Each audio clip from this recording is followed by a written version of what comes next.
Bismillahirrahmanirrahim. Assalamualaikum warahmatullahi wabarakatuh. Apa kabar anak-anak semua? Alhamdulillah kita bisa bertemu kembali dalam suasana yang baru ya.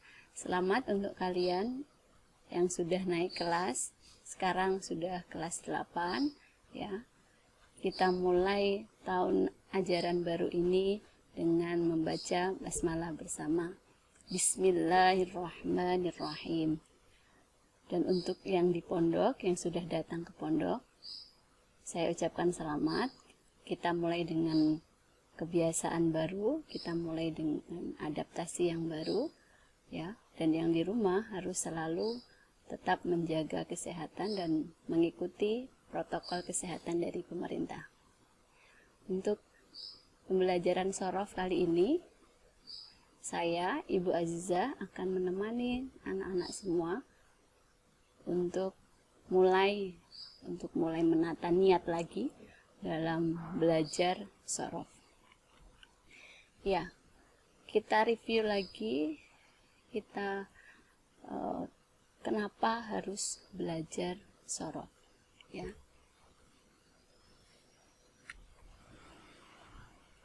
Inna anzalnahu Qur'anan Arabiyyan la'allakum ta'qilun. Ya, sudah kita dengarkan bersama Quran Surat Yusuf ayat 2. Bagaimana dijelaskan bahwasanya sesungguhnya kami menurunkannya berupa Al-Quran dengan berbahasa Arab agar kamu memahaminya. Dan disebutkan pula dalam Quran Surat Az-Zumar ayat 28. Qur'anan Arabiyyan ghaira dhi 'iwajin la'allahum yattaqun. Ya.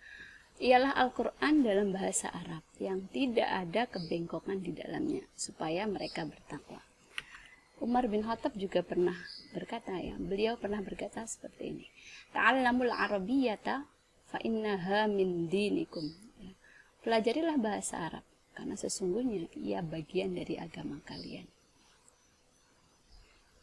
Jadi sudah sangat jelas kenapa pentingnya belajar shorof ya. Karena kita sebagai seorang muslim tentu berkewajiban untuk mempelajari bahasa Arab. Dan ilmu nahwu dan juga shorof adalah ilmu yang utama harus dipelajari untuk memahami bahasa Arab. Bagaimana kita bisa memahami Al-Quran dan isinya jika kita tidak memahami bahasa Arab, dan bagaimana bisa kita menyelami lautan hikmah kalam Rasulullah SAW apabila kita tidak memahami bahasa Arab. Sekarang kita lanjut kepada kontrak kita ya dalam belajar shorof. Apa saja yang harus kalian lakukan ketika belajar shorof? Bagaimana kalian bisa mencapai nilai yang maksimal ketika kalian belajar shorof? Untuk kelas 8 KKM-nya adalah 6,4. Kami akan mengambil penilaian yang 40% dari hafalan, 30% dari pemahaman, dan 30% lagi dari keaktifan. Apa yang harus dilakukan untuk menunjang keberhasilan kalian dalam belajar shorof? Yang pertama tentunya kalian harus aktif. Aktif mengikuti kegiatan dengan memperhatikan dan sungguh-sungguh dalam mengerjakan. Yang kedua adalah mengisi lembar kegiatan siswa ya. Nanti kalian bisa download di Google Classroom, nanti kita upload, kemudian nanti bisa kalian print, kalian isi di rumah, kalian kerjakan, dan nanti ketika sampai di madrasah bisa dikumpulkan. Yang ketiga, kalian harus antusias mengikuti setiap sesi dalam pembelajaran. Kita sekarang belajar dengan model pembelajaran jarak jauh, dengan model pembelajaran secara online seperti ini, kita harus semakin semangat ya. Kita syukuri keadaannya seperti ini, kita syukuri. Dan yang paling penting adalah menjaga kesehatan ya.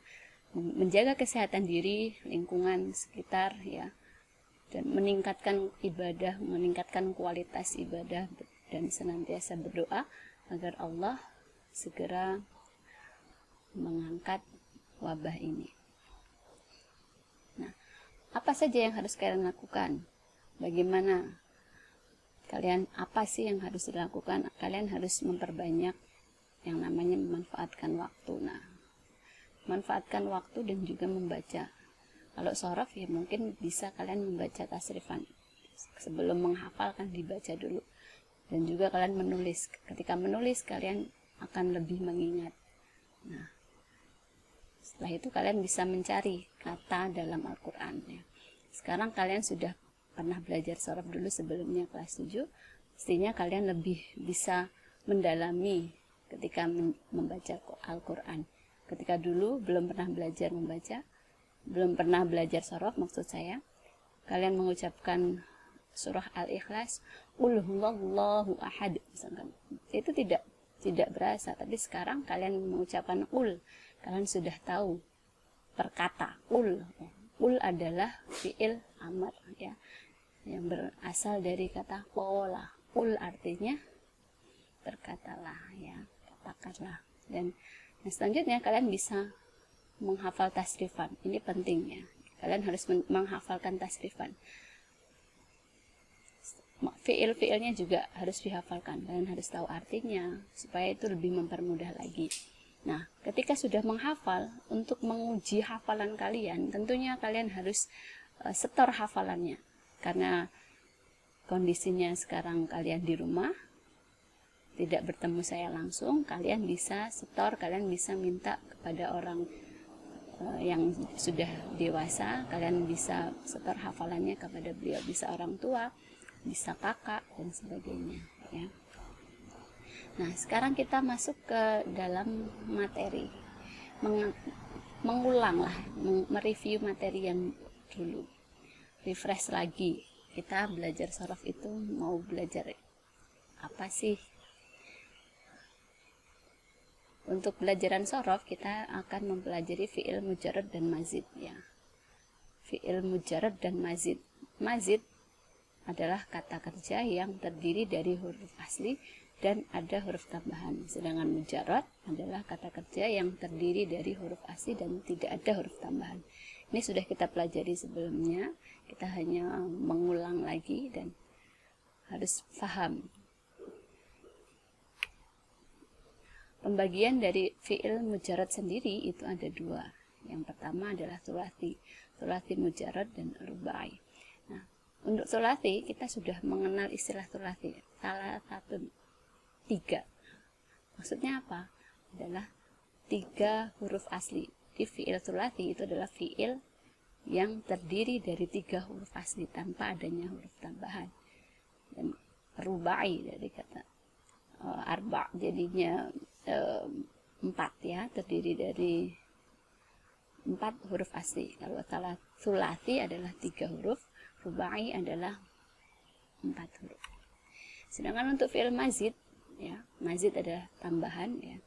Nah, thulathi mazid berarti 3 huruf asli kemudian ditambah dengan 1, 2 atau 3 huruf. Dan untuk rubai terdiri dari 4 huruf asli ditambah dengan 1 atau 2 huruf. Nah, mengenal lagi fi'il thulathi mazid yang akan kita bahas untuk kelas 8 ini lebih ke fi'il thulathi mazid. Nah, apa itu fi'il thulathi mazid? Fi'il thulathi mazid adalah fi'il yang merupakan kelompok kata kerja yang tersusun dari 3 huruf asli. 3 huruf asli ini adalah dari fi'il thulathi mujarrad ya. Kemudian ketambahan 1, 2 atau 3 huruf. Misalkan di sini ada kata koma ya. Nah, koma. Jadi akoma. Koma di sini merupakan fi'il thulathi mujarrad. Semua hurufnya asli. Ketika huruf qafnya hilang, maka tidak punya arti atau alifnya hilang. Ketika salah satu hurufnya hilang atau tidak ada, maka tidak ada artinya, tidak berarti. Nah, Sedangkan aqama di sini adalah sulasi mazid. Ya, dengan adanya tambahan huruf. Ketika tambahan hurufnya di sini adalah hamzah, hamzah ini dihilangkan, maka masih ada qoma. Nah, qoma sendiri masih punya arti. Nah, qoma artinya adalah berdiri. Aqama artinya mendirikan. Contoh selanjutnya kharaja. Kharaja. Kharaja bisa menjadi akhraja. Kharaja adalah fi'il thulathi mujarrad, semua hurufnya asli. Ya, jika dihilangkan satu hurufnya maka artinya sudah tidak ada, hilang. Akhraja ketambahan dengan huruf hamzah, masuknya ke dalam fi'il thulathi mazid.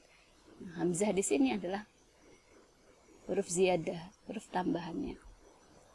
Nah, ketika kharaja itu artinya keluar, akhraja artinya mengeluarkan.